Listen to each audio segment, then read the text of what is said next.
What's up, guys? I'm Luke. I'm Ainsley. And we are Scream Queenie. I'll be home in the morning. Where are you going? I'm staying over at Susie's tonight. What's new? The flyer. The papers call him the grabber. I wish you wouldn't call him that. You don't actually believe that story, do you? Because he can't hear you, and he doesn't really take kids that safe.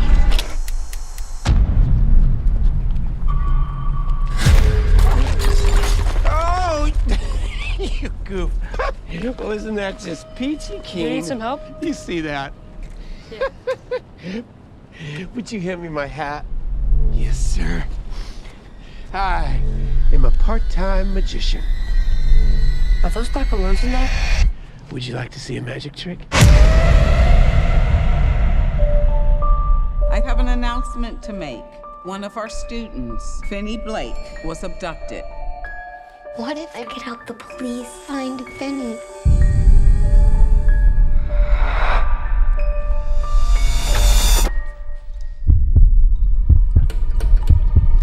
Doesn't work.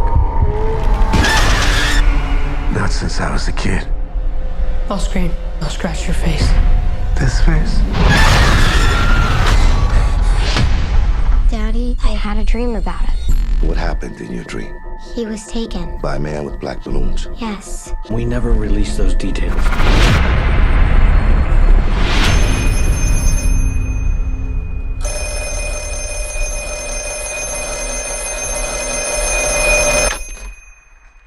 Hello? Don't hang up. Who are you? You know all our names? You're getting out of here. Please let the dreams be real. See the wall in front of you? I tore a long cable loose from down there. There's a combination lock on the inside of the storm door. What's the combination? I carved it in the wall. The tree, the door, the gate. I'd never seen it before except in my dream. You don't have much time. You're gonna use a weapon. You raise the phone, step back, and swing. Look what you made me do. Please hurry. You remember what I told you? There's someday I have to stand up for myself. Someday is today, Finn.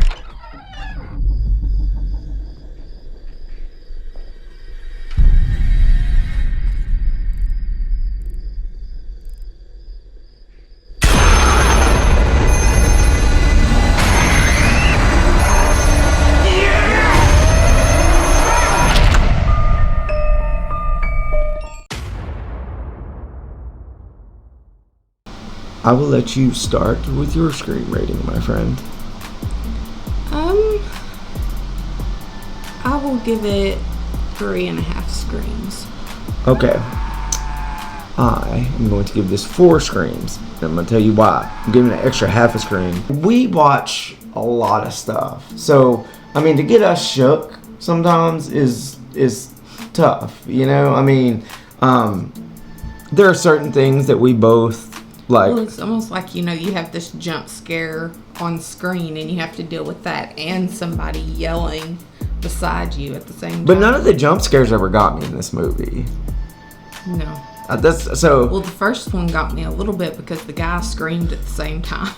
To sum it up, I really thought that this was a really good, creepy story. And it added a lot of different elements, like the whole being kidnapped element. So, you have that's very much steeped in real life, but then you also have like the supernatural element of like the ghost of the boys helping him through the phone, which almost makes it seem like he has some sort of extrasensory gift like his mother and his sister. Oh, yes. So, I thought that was interesting. I enjoyed the story. I thought that it was creepy, but not in like a gross way. I'm not saying it's a completely original story, but I thought the direction they took it and the things they did with it were very fresh. It was more than the sum of its parts, I guess, because like each part of it wouldn't be original, but like I think putting them together was kind of original. One of the things that bothered me about the movie was the dad, the alcoholic dad. it bugged me at the end where, like, I mean, he had beat them and been belligerent to them and everything else, especially the girl. Yeah. And he would beat her whenever she would talk about, and he would force her having premonitions. And he would force her to say, sorry, I didn't mean to interrupt you, but he would force her to say, my dreams are not real. My dreams are not real. Because the mother had them, and the dad blamed.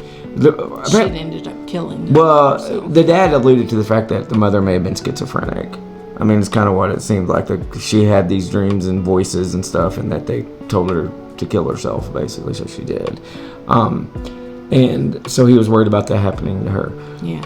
Doesn't excuse his behavior. No. I didn't like the way at the end of it when he came up and he was like, I'm so sorry. I'm so sorry. And they didn't really say, like, I'm sorry that I beat the crap out of you. I'm sorry. Yeah, sorry for what, Dad? Well, and it's like, it seemed like they tried to wrap that up in a pretty little bow right then. And I just thought there's the family's all better now. Yeah, because like, well, because his son was missing, and but I mean, in order to get over that kind of stuff, they're gonna need a lot of freaking therapy. Like to get, I mean, not saying the dad's not remorseful and he's not thankful that he found his kids, but like, I mean, they could have mentioned something else, like, you know, he could have been like, I know everything's not going to be all right now. It's going to be a road to travel on, and I got to prove it. Like, they could have done something like that. Instead, it was like, he just falls down, and he's stuck in front of him, and he's like, I'm so sorry. I'm so sorry. And then it's like, you're supposed to just... Like, be cool with yeah, him. like, despite all the other stuff that he had done, not that you can't still be like, whatever you want to say, a decent person or something and make mistakes and have issues and all that kind of stuff, but we didn't see anything that was redeeming to me about him before then. He was nicer to his daughter while his son was missing, because she went to talk to him about her dreams again, and that's when he had the conversation with her about like, he thought the same things that he saw in her that he saw in his wife were like the dangerous things that led to his wife taking her own life. So you kind of get a little bit there understanding why he reacts so viscerally. Well, I mean, because he's afraid his daughter is gonna take that same path, and he doesn't want to live. I mean, he's obviously got PTSD from his wife, but he's also a drunk, and so that makes him mean. He really gets into her because she grabs a bottle of vodka and says if he doesn't stop hitting her with the belt, then she's gonna drop it on the ground. All that stuff. I mean, there's just so much stuff that he did that I just don't think that can be redeemed in 2 seconds of him. You know, I didn't feel any